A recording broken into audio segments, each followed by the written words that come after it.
Today, we're going to pull back the curtain on the engine that powers pretty much all of modern software, the DevOps Lifecycle. This is the secret sauce, the reason our digital world moves at lightning speed. So, let's jump right in. I mean, seriously, have you ever thought about that? That constant stream of updates, those bug fixes that just appear, all those cool new features? Well, that stuff doesn't happen by magic. It's all thanks to a really specific way of thinking about building software, and we're going to break down exactly how it all works. You know, to really get why DevOps is such a game changer, you got to look at how things used to be. For decades, you had two completely separate teams, the developers who built the software and the operations team who had to run it. And right between them was this thing they called the wall of confusion. The devs would basically just throw code over the wall, and the ops team would be left scrambling to make it work. It was slow, it was inefficient, and honestly, it created a lot of tension. The DevOps way? It just tears down that wall. It's a huge cultural shift where everybody shares responsibility for the entire life of an application, from start to finish. So how do we picture this new collaborative world?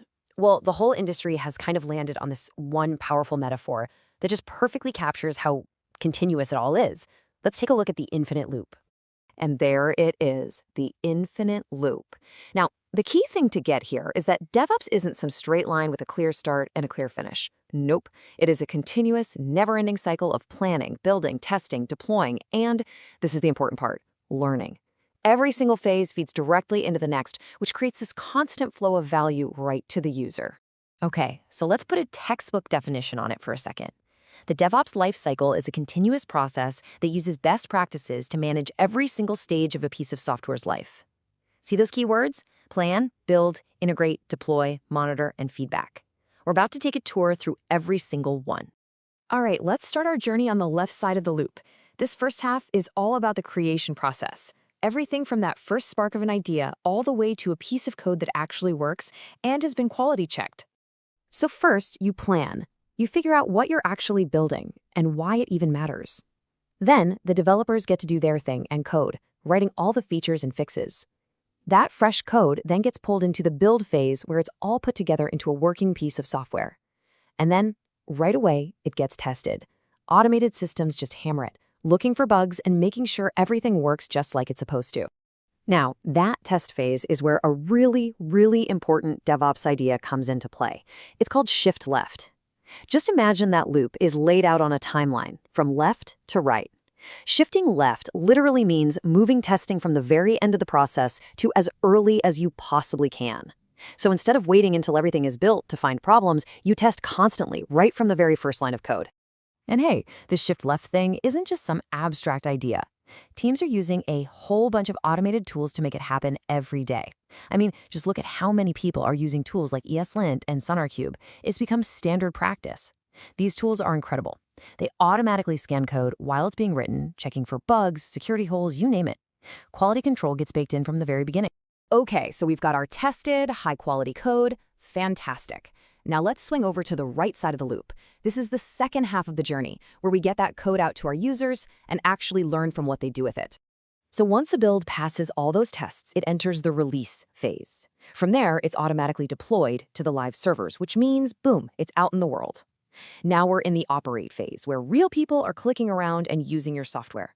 But it doesn't end there. The final and maybe most important step is to monitor absolutely everything: performance, errors, how people are using it. And this, right here, is where the true magic of the loop happens. See, that monitor phase creates what we call feedback loops. All the data you're gathering from the live app, whether it's system performance or user complaints, it doesn't just go into some report that nobody reads. No way.